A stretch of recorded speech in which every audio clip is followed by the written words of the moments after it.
محمد سيد الكونين والثقلين محمد سيد الكونين بسم الله الرحمن الرحيم الحمد لله رب العالمين ثم الصلاة والسلام على سيد المرسلين حبيب إله العالمين أبي القاسم المصطفى محمد وعلى أهل بيته الطيبين الطاهرين المعصومين وأصحابه المنتجبين. Chers frères, chères sœurs, assalamu alaikum wa rahmatullahi ta'ala wa barakatuhu. Le prophète Mohammed sallallahu alayhi wa sallam est la première et la plus grande victime du monde musulman. La plupart des informations que nous avons au sujet de notre prophète Mohammed sallallahu alayhi wa sallam sont des informations erronées, falsifiées et qui n'ont absolument rien à voir avec la réalité et la grandeur de notre prophète Mohammed sallallahu alayhi wa sallam. Que ces informations soient tirées des 6 livres dits authentiques ou des livres d'histoire reconnus comme valides, nous constaterons que plein d'informations mensongères y ont été dissimulées pour le seul objectif de discréditer le prophète Mohammed sallallahu alayhi wa sallam. Vous avez sûrement entendu quelques-unes de ces histoires et que dès que vous les avez entendues, vous vous êtes dit, mais est-ce que cela est digne du prophète? Est-ce qu'une telle phrase, est-ce qu'une telle action peut émaner d'un homme tel que le prophète Mohammed sallallahu alayhi wa sallam? Vous entendrez parfois des actions attribuées au prophète Mohammed. Ces actions, si vous, dans le quartier où vous habitez, dans la cité où vous habitez, si ces actions étaient attribuées à l'imam de votre mosquée, vous direz que c'est faux et que c'est inconcevable. Vous trouverez cette histoire selon laquelle le messager de Dieu, Mohammed sallallahu alayhi wa sallam, était dans sa mosquée le jour de la fête. Sa femme Aïcha était assise par terre. Le prophète avait sa tête sur les pieds de Aïcha, donc il était couché. Et qu'est-ce qui se passait? Le prophète était en train de contempler un groupe de femmes, dit esclaves, d'accord, et qui étaient en train de danser dans la mosquée du prophète. Le prophète était là, il savourait ce moment selon les écrits. Sa femme était là et les danseuses étaient devant lui. Et à un certain moment, une voix, un homme est arrivé à la porte de la mosquée et il a dit « Assalamu alaikum ». Lorsque les femmes qui dansaient ont entendu cette voix qui venait de dehors, elles se sont dispersées et se sont précipitées vers la sortie de la mosquée.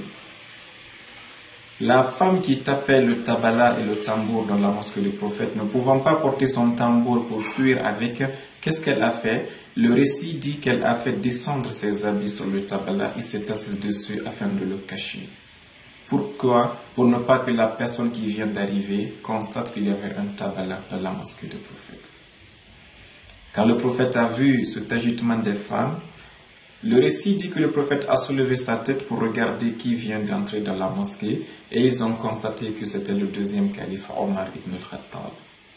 Le prophète a souri et il a dit « Ya Omar, inna shaytan la yakhafu mink » Le prophète aurait dit « Oh Omar, sache que Shaitan, le Satan, Iblis a peur de toi. » Mettons un point ici et ouvrons cette histoire.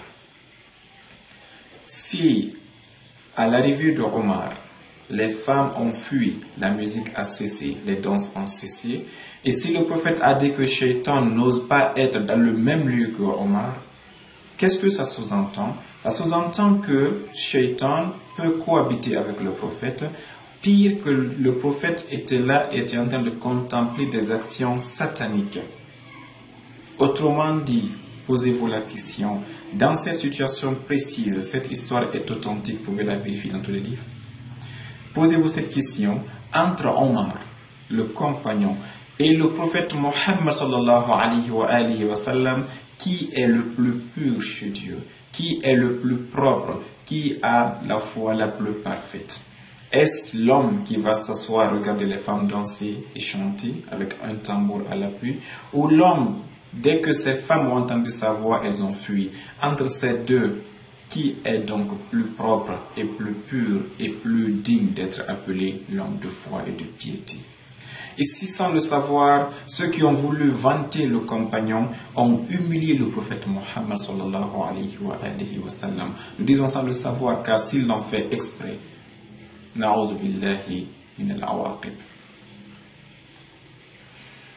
Ceci n'est qu'une goutte dans l'océan des informations falsifiées et mensongères, fallacieuses contre la dignité, l'honneur et la grandeur de notre prophète Mohammed sallallahu alayhi wa sallam. Inch'Allah ta'ala, nous verrons dans d'autres épisodes que les parents du prophète Mohammed sallallahu alayhi wa sallam sont en enfer. Vous verrez dans Sahih Muslim, écrit de façon authentique, qu'un jour le prophète Mohammed sallallahu alayhi wa sallam est parti rendre visite à sa mère qui était décédée alors qu'il avait 6 ans. Là, nous parlons que le prophète avait déjà eu 40 ans, il avait déjà eu la prophétie, il a déjà fait 13 ans à la Mecque, à l'âge de 53 ans, il est parti à Médine, et c'est après les 50 d'années qu'il prend la décision d'aller rendre visite à la tombe de sa mère. Les compagnons racontent dans ce qui est dans Muslim que quand le prophète est arrivé, il s'est assis sur la tombe, et il s'est calmé un petit peu, et automatiquement, il a commencé à verser des larmes. Les compagnons étant étonnés, pourquoi le prophète pleure-t-il? Le lui demandèrent, ô messager de Dieu, pourquoi est-ce que vous pleurez? Le prophète aurait dit, je viens d'implorer mon Seigneur, je viens de demander à Dieu et je viens de pleurer devant sa face afin qu'il pardonne ma mère. Mais malheureusement, Dieu a rejeté mon offre, Dieu a refusé d'accepter ma demande et par conséquent, ma mère est en enfer. Ça, c'est un musulman, allez le voir, que le prophète aurait dit que sa mère est en enfer. Et pire, un autre hadith, qui est dans les mêmes livres authentiques, dit qu'un compagnon était venu des villages voisins de Médine et il lui a demandé, ô messager de Dieu, moi j'ai accepté l'islam, mais mon père est décédé avant que tu ne sois envoyé. Dis-moi actuellement où est mon père? Où se trouve-t-il? Le prophète aurait dit, ô toi le compagnon, sache que ton père et mon père Abdallah sont tous en enfer actuellement. Subhanallah. La mère du prophète est jetée en enfer par les livres authentiques, à savoir Muslim. Le père du prophète est jeté en enfer, vous trouverez ça dans les livres authentiques. Alors que le Saint-Coran dit et confirme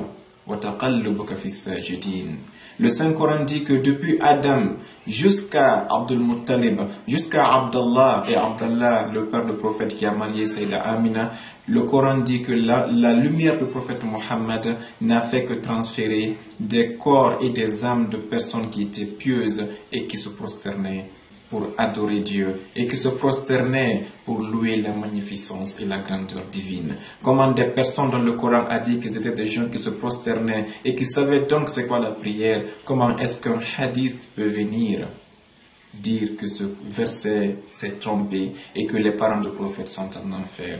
Un autre hadith qui est plus clair venant de la bouche du messager de Dieu nous dit: j'ai été transféré depuis que Dieu m'a posé dans les hanches de Adam min sulbin tahira ila rahimin tahira.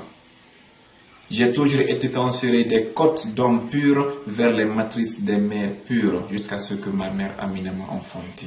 Comment est-ce qu'on peut concevoir que Amina, qui pendant sa grossesse recevait la visite des anges, recevait la visite de la Sayyida Maryam et des Hurul Ain du paradis, comment est-ce que Muslim peut venir nous dire que cette dame, elle est en enfer actuellement?